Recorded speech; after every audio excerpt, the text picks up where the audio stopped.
June 5, 1969, Ninh Province, inside Fire Support Base Crook. Roughly 400 Americans are either asleep in their bunkers or staring into the dark with rifles laid across their knees. They're tired in the way only men get tired when sleep comes in broken pieces. 10 minutes here, 20 minutes there, always with boots on, always with the sense that the next sound will be the one that matters. They're dirty. Their faces are filmed with red dust and sweat. Their hands smell like gun oil and sandbags. Most of them are 18, 19, 20 years old. Kids pretending to be seasoned because pretending is part of survival. They believe they are the defenders. They believe they are holding a small circle of ground in the middle of nowhere to stop an enemy from crossing a line on a map. Outside the wire, the North Vietnamese army sees something else. They don't see a fortress, they see a target, an isolated ring of sandbags and mud dropped into their backyard near Cambodia, sitting too close to the border like an insult. For days they've watched it, counted mortar pits, traced the arcs of machine guns, memorized where the bunkers sit like knuckles around the berm. Their scouts have crawled forward at night, belly in the mud, cutting the lowest strands of concertina wire while leaving the upper strands intact. Just enough to fool a casual glance, just enough to create a future gap where a human body can slide through. They are the 272nd Regiment, veterans, shock troops, men who survived the kind of fighting that turns fear into routine. Tonight they are certain they'll overrun Crook, seize the guns, and plant their flag on the command bunker before sunrise. They are wrong, because Crook isn't a base the way people back home imagine. It's not a castle. It's not meant to be comfortable. It's a trap made of engineering and logistics, an anvil dropped into jungle terrain to invite the hammer. The berm is thick enough to swallow small arms fire. The wire is layered and laid out in ugly geometry designed to channel attackers into lanes. The bunkers are built low and heavy, reinforced with timber and steel matting and sandbags stacked high enough to make the defenders feel like they're living inside a coffin. And the weapons are arranged like a machine. Every position overlaps another. If one bunker is rushed, the next bunker cuts the attackers from the side, grazing fire, interlocking arcs. A wall of lead that sits knee-high and stretches around the entire perimeter. Claymores sit on their little legs just inside the wire. Curved green boxes aimed outward like teeth. Each one is connected to a clacker wire that runs back into a fighting hole, waiting for a squeeze. But the real teeth are invisible. On the perimeter, soldiers use bulky Starlight scopes that turn pitch-black jungle into a ghostly green landscape. Through them, the trees look skeletal, the grass looks like smoke, and anything that moves looks like a human shape trying to lie. In the Tactical Operations Center, a PPS-5 ground surveillance radar sits on its tripod like a small satellite dish. It sweeps the darkness with invisible waves, painting movement where the human eye sees nothing.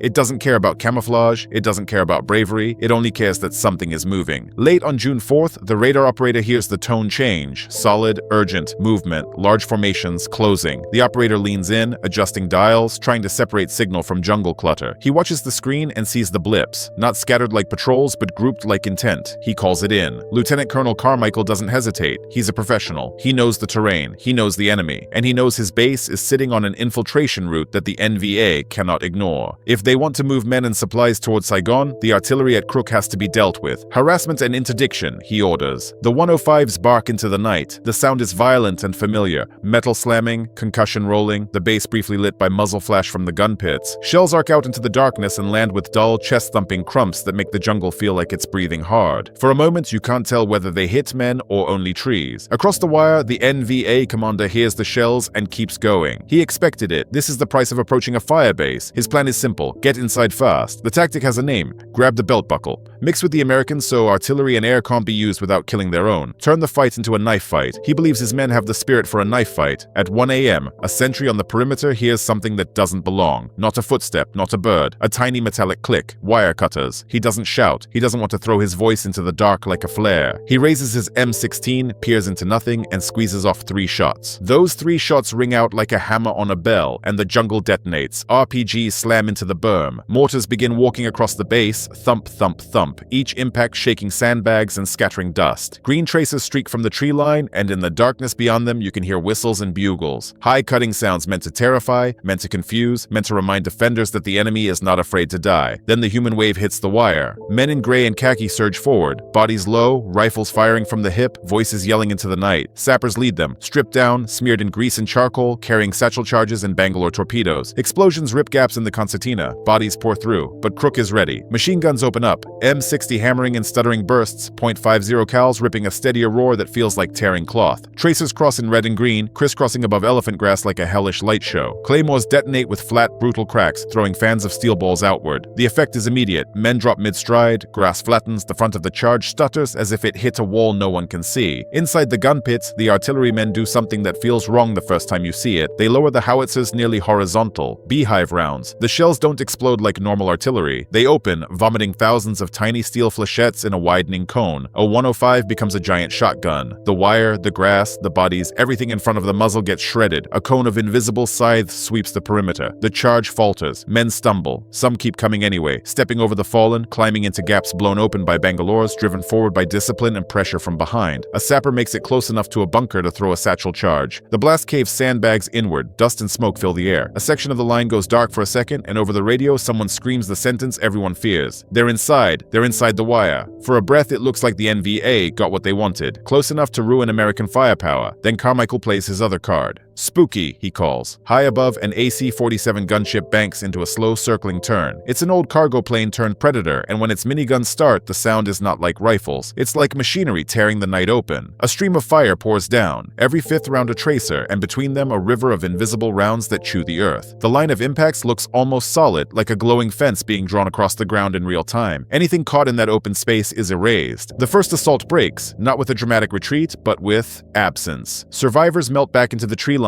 and the base falls into a stunned, choking quiet. Smoke hangs low. The smell is cordite, churned soil, hot metal, and something worse clinging to the air near the wire. Inside the bunkers, men blink and realize their ears are ringing. Hands shake, not from fear exactly, but from adrenaline trying to leave the body. Someone laughs once, short, cracked, and then stops because it feels wrong. Carmichael doesn't let the base drift into relief. He knows better. He listens to the radar, he listens to the jungle. He knows the 9th Division doesn't throw a regiment like that unless it believes it can win. At dawn, the defenders climb out carefully and look. Bodies drape over concertina wire, craters pock the killing ground. In some sectors you can't see grass, only uniforms and still limbs tangled in the perimeter like debris after a flood. Men go out with handkerchiefs tied over their faces, not because they're squeamish, but because the smell sticks to the back of your throat and never leaves. They begin counting. They don't cheer while they count. They don't talk much at all, because the numbers feel like a fever dream, and nobody wants to say them out loud as if speaking them might make the enemy try again just to prove a point. But Vietnam doesn't obey normal logic. Instead of rooting, the NVA fades back just out of sight and starts sniping at burial details. A single shot cracks. A sandbag pops. Someone hits the dirt, heart racing, realizing the battle didn't end. It only changed shape. Their commander is under orders. The summer offensive needs a headline. The political officers demand proof the Americans can bleed, so he decides to do what should be impossible. Hit Crook again. Inside the wire, the Americans don't celebrate. They reload. Carmichael radios for resupply. Everything. 105 rounds. Beehive, rifle ammo, grenades, illumination, barrels for the M60s, water, medical supplies. Within hours, Chinooks arrive in a relentless stream, hovering just above the ground, kicking pallets out into storms of red dust. They don't even land. Time is too precious, and every minute parked on the LZ is a minute for mortars to find them. Pallets thud into mud. Men sprint out, heads down, dragging crates toward bunkers. Gunners stack shells like bricks. Riflemen link ammo belts until their fingers bleed. Someone replaces a machine gun barrel so hot it looks discolored, like it's been cooked. Wire crews go out under cover fire and restring concertina where Bangalore's blew it apart. They hammer pickets into laterite soil that feels like concrete. They reset claymores. They clear brush again to widen fields of fire. The base becomes a factory that manufactures survival. That night, the mood is different. The first night was anxiety. This night is grim determination. The men have seen what's outside the wire. They know the attackers are willing to climb over a wall of their own dead to get inside. The sun sets red over the Cambodian tree line. Darkness returns, thick and heavy. Sniper fire begins early. Zip crack. A round slaps into sandbags. A man curses, then swallows the curse because even anger feels like noise. Then mortars. Thump, thump. Impacts inside the compound. Dust and shrapnel. Men press into bunker walls, listening to the pattern like musicians reading a beat. Carmichael holds return fire longer than some of his NCOS like. He doesn't want to reveal positions too early. He wants the enemy to commit. At 11 p.m., the radar screen lights up like a storm. Movement everywhere. Not crawling this time. Running. They're trying to close the distance before the system can chew them up. Illumination, Carmichael orders. Flares bloom overhead, swinging down on parachutes, bathing the jungle in flickering yellow light. The grass becomes a sea. The trees become jagged jagged silhouettes, and there they are. Waves of men, hundreds of them, sprinting through elephant grass, firing from the hip, screaming into the light like it can be intimidated. Crook erupts. Beehive rounds slash out again, but the NVA have learned. They spread wider. They use craters from the previous night as cover. RPGs hammer bunkers, trying to blind the interlocking guns. An RPG punches through a sandbag wall on the north side. The blast kills 2 Americans and wounds others. A gap opens, a literal hole in the line. Over the radio, they're through. They're in the wire. North sector. This is where bases fall. This is where panic starts. When defenders feel the perimeter is no longer a circle but a broken shape, Carmichael doesn't panic. Firefly, he orders. Bring me Firefly. Above the battlefield, a helicopter with banks of xenon lights switches them on. The beams cut through smoke and rain haze like a blade. They sweep the breach, turning night into harsh daylight. For a split second, attackers freeze in that glare like deer in headlights. Then the Cobras arrive. Slim, fast attack helicopters diving toward the illuminated gap. Rockets walk in lines, explosions stepping across the breach, shredding the assault at the moment it tries to pour through. Miniguns follow, a mechanical groan that feels endless. The breach becomes a furnace. The NVA assault stalls, not because the men are cowards, but because no human can move forward into that kind of concentrated fire and remain human. On the southern side, sappers slip under wire toward the artillery pits, the heart of the base. If the howitzers are destroyed, Crook becomes vulnerable. A private on an M60 sees movements at crawling distance. He stands up to get the angle. He fires until the gun is almost a living thing in his hands. Brass casings pour out. His barrel glows. He keeps firing anyway. A satchel charge detonates early, whether from bullet impact or a panicked hand, and the blast kicks up mud and smoke, but the guns remain. Hour by hour, the second assault burns itself out. At 3 a.m., the radar blips begin to pull away. They're receding. The regiment is bleeding out. Carmichael orders pursuit by fire. Artillery shifts from defensive concentration to chase, walking shells down trails toward Cambodia like a message written in explosions. Don't come back. June 6th dawns over a scene that feels impossible to process. Men don't talk much. They move mechanically, checking ammo, checking casualties, drinking water like it's medicine. Everyone is sleepless, deafened, hollow. And then the monsoon arrives. Rain comes in sheets, hammering tin roofs and turning dust into red sludge. The sky presses low. Air support can't fly the way it did before. Gunships can't orbit safely. Fast movers can't see targets. The base loses its biggest advantage. Eyes in the sky. Even the radar struggles. The screen fills with clutter. Ghost returns from raindrops. Static that makes movement hard to separate from weather. Somewhere outside the wire, the NVA commander sees opportunity. He can't launch another human wave. He doesn't have the manpower left, so he chooses a knife. A small sapper team.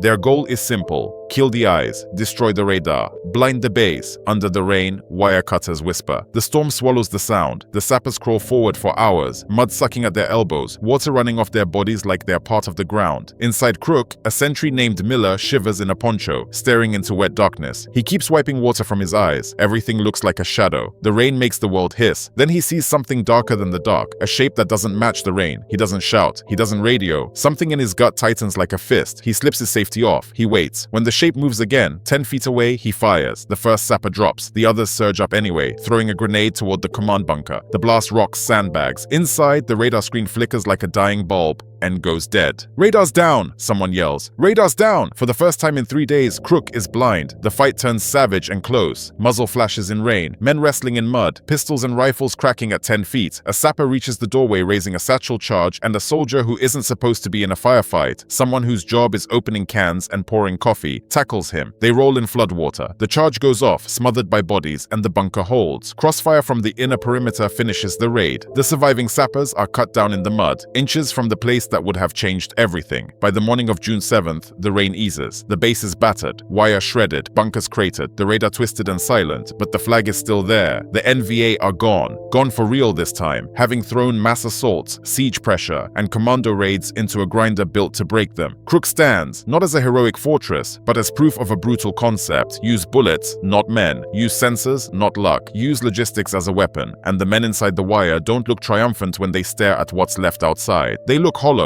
because they've just watched courage collide with industrial killing power, and the math didn't even flinch. The strangest part is the quiet afterward. After 3 nights of flares, beehive, miniguns, rockets, and rain, the jungle does what it always does. It grows quiet again, as if it's reclaiming the sound, as if it's swallowing the whole thing back into itself. And the men at Firebase Crook, sitting on sandbags with cigarettes shaking slightly between their fingers, understand something that doesn't fit in any report. You can survive a technological buzzsaw, you can win the ratio, you can hold the mud, and still feel like you just lived through a natural disaster that happened to have names, uniforms, and orders.